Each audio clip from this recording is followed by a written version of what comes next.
बस जांच भी कराई। जांच में आया कि इस बच्चे की दिमाग की ग्रोथ नहीं हुई है और ना ही होगी। यह बच्चा कमजोर ही रहेगा। गुरुजी, हमारी टेंशन बहुत बढ़ गई कि एक ही तो भगवान ने मुझे बेटा दिया और वह भी बीमार रहने लगा। इलाज कराते कराते 2 साल 4 साल भी पूरे हो गए, पर मेरे बेटे में कोई भी बदलाव नहीं दिखा। ना वो बोलता, ना वो शरीर के माध्यम से चलता। डॉक्टर को बताते, सभी जगह हम लेकर जाते। फिर गुरुजी, एक आंटी ने हमें बताया कि तुम इतना इलाज करा रही हो, एक बार मेरे कहने से शिवजी पर जल चढ़ाओ और जल अपने बेटे को पिलाओ। आस्था चैनल पर कथा आती है, सियोर वाला महाराज प्रदीप मिश्रा कथा करता, उसे सुनो, जो उपाय बताए उसको करने का प्रयास करो, विश्वास को मजबूत बना लेना। बस इतना याद रखो कि अपने भरोसे को, विश्वास को पूर्ण करो। शिवजी पर जल चढ़ाना शुरू किया। शंकर पर जल चढ़ाना, पानी को वाणी से अमृत बनाइए। शिव तत्व का नाम लेकर श्री शिवाय नमस्तुभ्यम कहकर शिवलिंग पर जल चढ़ाती और वही जल लाकर अपने बच्चे को पिलाना प्रारंभ करा। 5 साल तक मेरा बेटा ना बोला, ना उसका दिमाग काम करा, ना चलने फिरने में आश्रित रहा। पर बाबा ने ऐसी कृपा कर दी कि पशुपतिनाथ का व्रत किया, बेटे को लाकर जल देना चालू करा।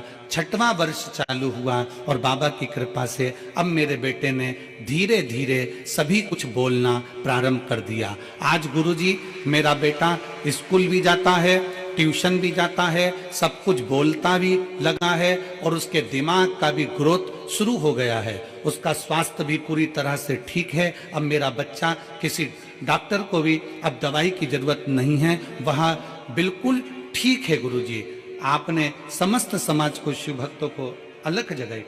तो ये शिव भक्ति, पानी को वाणी के माध्यम से अमृत बनाना। अगर कहीं बैठे हो तो एक बेलपत्र लेने के लिए आ सकते, और बच्चा आया हो साथ में तो उसको भी ला सकते।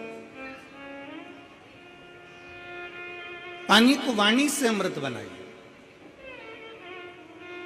सबसे सुंदर तरीका, सबसे सरल तरीका। और ये आपको भी बोलना है कि आप अमृत कैसे बना सकते हैं।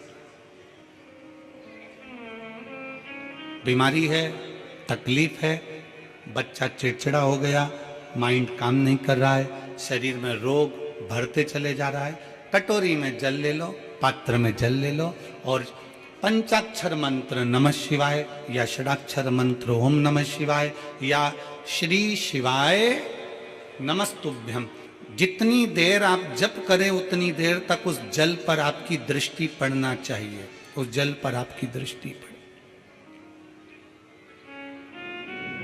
जितनी देर तक आप जप रहे हैं, श्री शिवाय नमस्तुभ्यम कह रहे हैं, उतनी देर तक जल पर आपकी दृष्टि पड़े। और फिर वही जल भगवान शंकर को समर्पित करें और वो जल लाकर सुबह, दोपहर, शाम 3 बार उसका पान करें। 3 बार क्यों?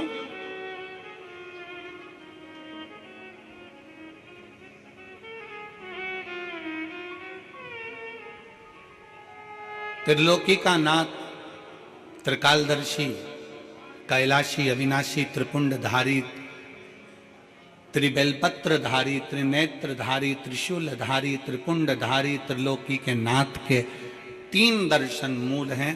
प्रातः का दर्शन, जो हमें हमारे जीवन की सतमार्ग बताता है, मंगल मार्ग की ओर लेकर जाता है।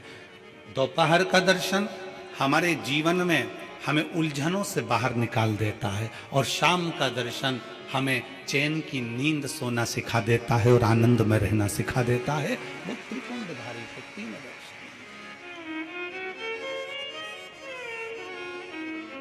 वो कहते हैं ना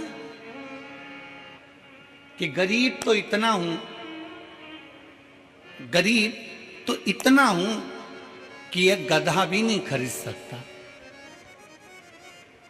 गरीब तो इतना हूं कि एक गधा भी नहीं खरीद सकता, और अमीर तो इतना हूं कि रात को शंकर के भरोसे घोड़े बेच कर सोता हूं। शंकर के भरोसे घोड़े बेच कर सोता हूं।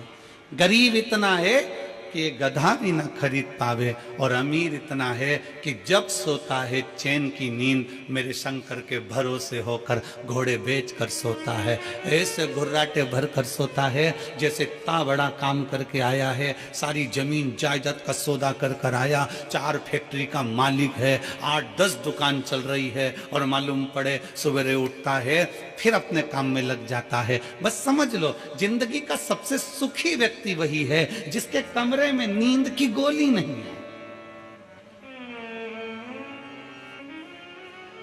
सिर के पास में कोई बाम की शीशी नहीं है,